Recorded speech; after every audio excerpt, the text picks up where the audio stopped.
जय माता दी जय। परमपिता परमेश्वर गुरु पीरों की जय हो, नौ नाथों की जय हो, 84 सिद्धों की जय हो, नागा निर्वाणियों की जय हो, अपने अपने माता पिता की जय हो, अपने अपने गुरु महाराज की जय हो, सब संतन की जय हो, सब भक्तों की जय हो, सबका कल्याण करे मां। आज फिर एक छोटा सा प्रसंग आपके पास लेके आया हूं कि शिष्य बनने के लिए क्या क्वालिटियां होनी चाहिए, शिष्य बनने की क्या कलाएं हमारे पास होनी चाहिए, शिष्य कैसे बना जा सकता है। एक प्रत्यक्ष प्रमाण है, सच्ची कहानी पे आधारित है।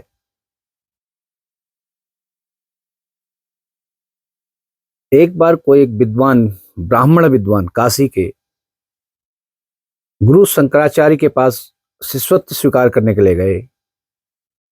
जब वो उनके पास पहुंचते हैं और गुरु शंकराचार्य से कहते हैं कि मुझे शिष्य बना लो, तो शंकराचार्य जी एक बार उनकी तरफ देखते हुए कहते हैं कि अभी आपके अंदर शिष्यत्व बनने की लायक कलाएं नहीं आई हैं।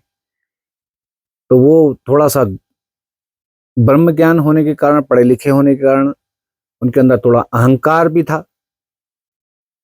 तो अहंकार में रह करके वो गुरु शंकराचार्य जी से बोल देते हैं कि आप शास्त्रार्थ कर लीजिए कि जिससे पता चल जाएगा कि मैं आपका शिष्य बनने लायक हूं या नहीं हूं। तो शंकराचार्य जी कहते हैं, तू तो मेरे को चैलेंज करने आ गया, शिष्य बनने आया था या गुरु बनने आया था? तो उनके समझ में नहीं आता। वो कहते हैं, जाओ नहा धो के आओ। और उनके उतने में जो है, उनके आश्रम में एक महिला जो काम किया करती थी, शंकराचार्य जी उससे कहते हैं कि जब ये अभी आए तो तुम झाड़ू लगाना। जब वो नहा धो के आते हैं तो झाड़ू लगा रही होती रास्ते में। तो झाड़ू की धूल जब उड़ती है तो वो बहुत क्रोधित हो जाते हैं। क्रोधित होकर उस महिला को उल्टा सुल्टा बोल देते हैं। फिर शंकराचार्य जी के पास आते हैं। शंकराचार्य जी कहते हैं, अभी आपके पास तो इतना क्रोध है, तो आप शिष्य कैसे बनोगे? आप तो ब्रह्मज्ञानी हूं कहते हो, तो आपके अंदर तो क्रोध है। वो कहते हैं, फिर क्या करूं? वो कहते हैं, आप वृंदावन जाओ, गोवर्धन की परिक्रमा करो, फिर आना। वो वृंदावन जाते हैं, गोवर्धन की परिक्रमा करते हैं। उनको साल भर का समय दिया जाता है, साल भर तक परिक्रमा करके आते हैं। जब वो आ रहे होते हैं तो शंकराचार्य जी को पता चल जाता है कि फिर आ रहे हैं। शंकराचार्य फिर उस महिला से कहते हैं कि इस बार जो उसके पैर में झाड़ू मार देना। जब वो आ रहे होते तो वही महिला झाड़ू लगाते हुए उनके पैर में झाड़ू मार देती। वो फिर, अब वो बोलते तो नहीं है मगर गुस्से में दांत भींचते हैं। जिस प्रकार से कभी कभी तुम देखते हो कि आदमी कुछ गुस्से में बोलता नहीं है तो बहुत दिखाता, उग्र रूप दिखाता, बोलता नहीं उग्र रूप दिखाता, उसके भाव से लगता है कि ये उग्रता में है। वो फिर वहां से आके शंकराचार्य के पास आते हैं। वो कहते हैं, फिर भी तुम जो है, अभी तुम्हारे अंदर उग्र भाव बहुत है, सौम्यता नहीं आई। फिर वो माफी मांगते हैं। फिर कहते हैं, मुझे और बताइए मैं क्या करूं? वो कहते हैं कि इस बार फिर वृंदावन जाओ, नारायण की और माँ लक्ष्मी की पूजा करो, समर्पण करो। संसार का कोई भी जीव आत्मा जब आपको क्रोधित हो या आपको कुछ कष्ट दे, इस लायक हो जाओ कि आपको क्रोध ना आए। ये क्रोध को मार के आओ। पहली बार अहंकार को मारने के लिए कहते हैं, दूसरी बार क्रोध को मारने के लिए कहते हैं। वो वृंदावन जाते हैं और कृष्ण भगवान की और माता लक्ष्मी की बहुत पूजा करते हैं, राधा रानी की बहुत पूजा करते हैं। जब पूजा करने के बाद जो वहां से आते हैं, वो बार बार वहां यही मांग रहे होते हैं, हे भगवान मेरा एक क्रोध शांत कर दो, मेरे को अहंकार रहित कर दो, जिससे मुझे मेरे गुरु मिले, मैं उनके चरणों पर शरणागति पाऊं, अपना जीवन सफल बनाऊं। जब वो 5 साल बाद वहां से लौटते हैं, गुरु शंकराचार्य के पास आ रहे होते हैं, वो भी गुरु पर्व पे आ रहे होते हैं।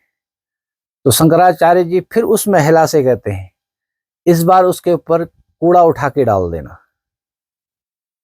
ना।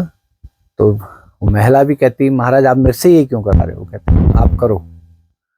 जब वो नजदीक आ रहे होते हैं तो महिला ने टोकरी में पूरा कूड़ा डाला होता है, वो उठाती है, उस ब्राह्मण के शरीर में डाल देती है। तो वो वहीं पे नतमस्तक होकर के उस महिला को प्रणाम करते हैं, कहते हैं हे माई मेरा प्रणाम स्वीकार करो, और मैं धन्य हुआ कि आपके माध्यम से ही मुझे मेरे गुरु मिले, और मेरे गुरु के पास ले जाने का पहला प्रथम श्रेय आपको जाता है। आप अगर इतना मेरे अहंकार को, मेरे क्रोध को, मेरे लोभ को, मेरे मोह को नहीं मारती तो शायद मुझे मेरे गुरु नहीं मिलते। तब वो उसके बाद गुरु शंकराचार्य के पास जाते हैं। तो जहाँ पे गुरु शंकराचार्य उनके इस स्वभाव से खुश होकर के तब जो है उनको शिष्यत्व बनाते हैं।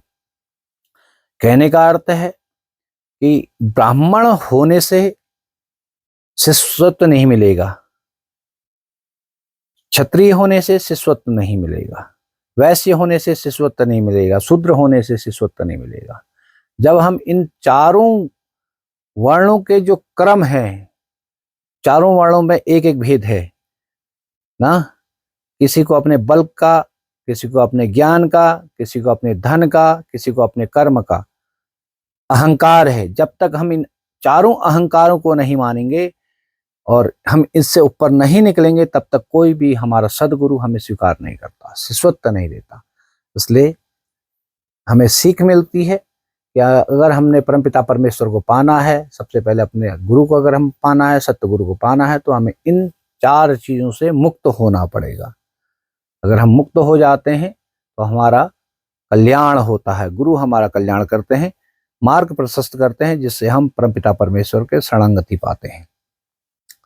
अगर आप लोगों को इस वीडियो से कुछ ज्ञान मिला हो तो आप इस पे से लीजिएगा और आप भी अपने जीवन में इन सारी चीजों को दूर करिएगा, और आशा करता हूं आपका जीवन सफल और मंगलमय में हो। अगर ये वीडियो अच्छी लगे तो लाइक शेयर सब्सक्राइब कीजिएगा। जय माता दी।